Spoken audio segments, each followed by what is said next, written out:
going on, guys? This is Vic, and we're back at it with the scx24s. And today I just want to go over briefly the C10 build that I kind of showed off a week ago, I believe. But I kind of want to go into detail on what I have done to it so far. So I got a list here, and we're gonna go through it right now. So yeah, this started off as a basic C10. As you can tell, it's not too basic anymore.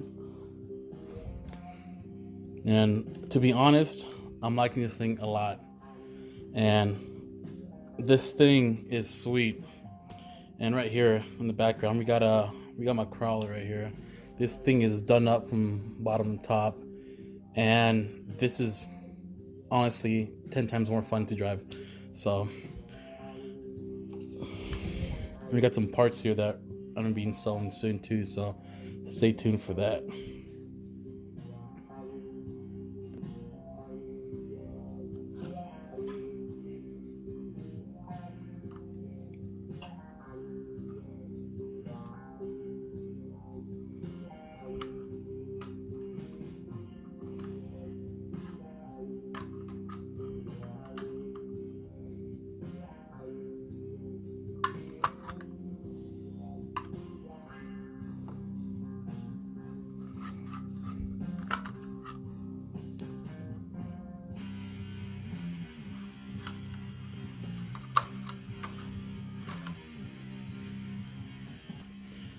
Alright, so first thing first, what I'm gonna get into are the tires. So obviously, you guys can probably recognize these scramblers. These are the RC four-wheel drive scramblers. I believe they're like 1.2, 1.3. And honestly, I like these for this truck, just the look of them. I got the mudslingers back here. I feel like that's gonna be too much for this one. I personally like these, and when I first got this truck, I kind of want to do something kind of simple, nothing too much. I didn't really want to put too much money into it, and I just wanted to keep it kind of simple looking. So the rim I chose, it's like a knockoff brand from Amazon. It's like 23 bucks, but they're actually pretty sweet. It's a beadlock style, and it's all chrome, aluminum, and then I have and it's got the 4 screws back there, if you can see that. But I mean, so far these things have been sweet. No issues, no nothing, so I like them. Let's see what else I have on my list. After that, I have the brass. So I'm gonna kind of go into detail all the brass I put in there. So these, it's my first kind of shorter wheelbase SCX. So this one over here, I mean, I got the deadbolt, which is, I mean, a little bit longer to begin with, and I also added the link. So this thing's pretty long, and with this guy, I mean, it's a lot shorter together. And honestly, it makes driving it so much more fun and more difficult, just because it has the tendencies of flipping over, and the climbing capabilities kind of suck. Once you get up top, it tends to flip backwards more. So as far as brass, I got honestly, I don't know what brand these are. They're from Amazon. This brass skid plates. I got also these, I believe they're Apex brass knuckles. Amazon as well. And so far, I mean, all that's been pretty solid, no issues yet. It came with all the sleeves and all the screws you need. So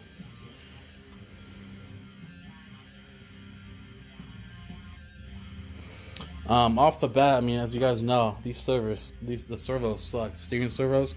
So the first thing I did to this thing was I swapped a EcoPower 827. And this is actually a spare when to be put into this guy right here. This has got the Emax, but it's just EcoPower digital. And these things honestly have been sweet. I feel like they got much more power than the Emaxes. So I'll be putting this in this guy right here. So yeah, I got the Emax or the EcoPower, and I have honestly, I want to say it's a Trio servo mount, aluminum. And then to that, I mean, I have it attached to some Endura stainless steel steering links, which have been pretty good. Other than that, honestly, I just have this Hot Racing mid skid plate that I took off from this guy. It kept getting hung up on this one. This gets lower. But this one, the shorter wheelbase, it hasn't had that many issues, so kind of like that right there. And then I had a spare link, this triangle link for the front. And I've noticed that these cars from the beginning, I mean, that plastic one with that plastic ball joint seems to have this no give. So what I did for this one, I did to that one too, is on the actual, if you can see it, the ball joint up front, I actually removed the O-ring, so it's just a ball joint in there. And by doing that, this thing gets crazy flex now compared to what it used to. I mean, it's pretty good. And so after that, I bought a pair of the Endura double barrel shocks. And I had them up front too, but like I said, this thing sucked climbing.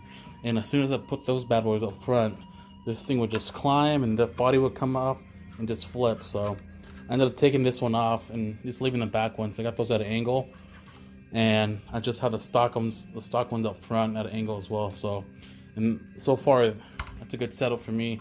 Keeps the body from extending so much. So, and that's honestly perfect for me. Other than that, let's see what else I got done to it. I mean, that's pretty much it. One big thing I did was I wanted to lower the CG on this guy. So before, actually, on Amen Hobbies, I was able to. I just ordered the lower CG kit, which includes the mount for the servo or the receiver, and then the mount for the battery. Supposedly, it's supposed to bring both of them down about 4 millimeters. So once that comes in, I'll do a review on it. So other than that, I kind of made my own little mount for the battery so it can sit lower. And I'll show you that right now. So what I did is I took off the old tray, and I cut the back part, and I cut a notch where the motor goes. That way it sits in there. And then the tabs where the battery slips, I cut those off, and then turned it at 180, and I was able to reuse the old mounts and put those right on the chassis right here. So one there and one here, and I got a little cutout on the front for the drive shaft as well. And I mean, as you can tell, this thing sits lower than the rails.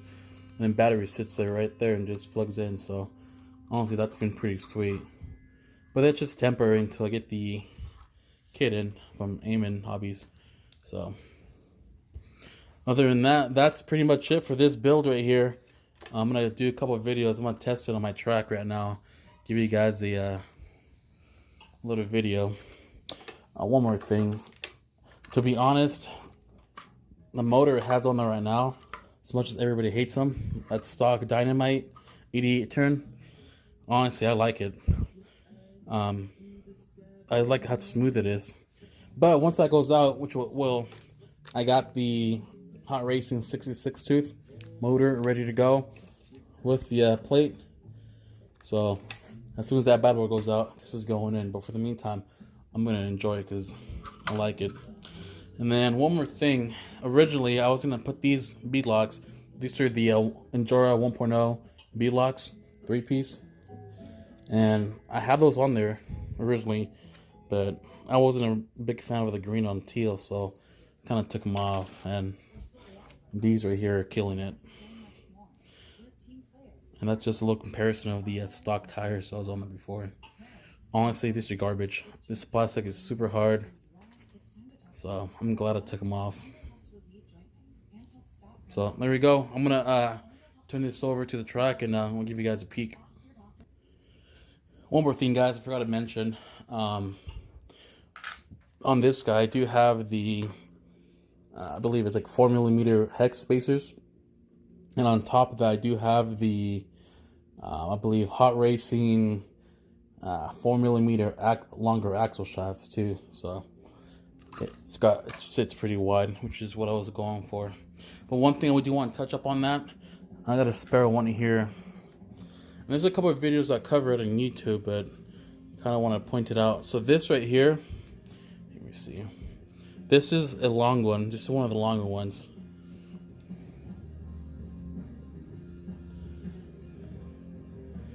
And the problem I was having when I installed them to this one is when you were at full turn and full throttle, this the tires seem to kick and bind up. And at first I thought it was because the this cup wasn't seated all the way into the dog bone.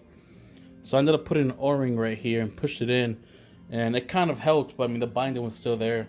So I watched one of the videos on YouTube, and I'll tag his YouTube account, but pretty much the issue is these, as you can see, those little slots inside. I don't know how it's going. So this is a stock one. This is off its stock SCX. I don't know if you can tell, but let's see. That slot is much deeper in the stock one than it is on the extended ones. There we go. And with that, the dog bone on the axle, it keeps popping out. So as you turn, it seems to almost want to come out, and that's where it catches it, and it just kind of binds it up. So what I did is I ended up getting, I had a little Dremel cutoff tool, and I just made those slots a little deeper.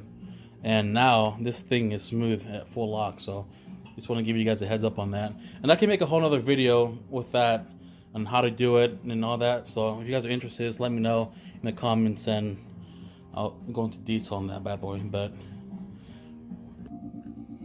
now here we go, guys. This is my track. I gotta make a video on it. So with the Traeger, the grill makes you a master.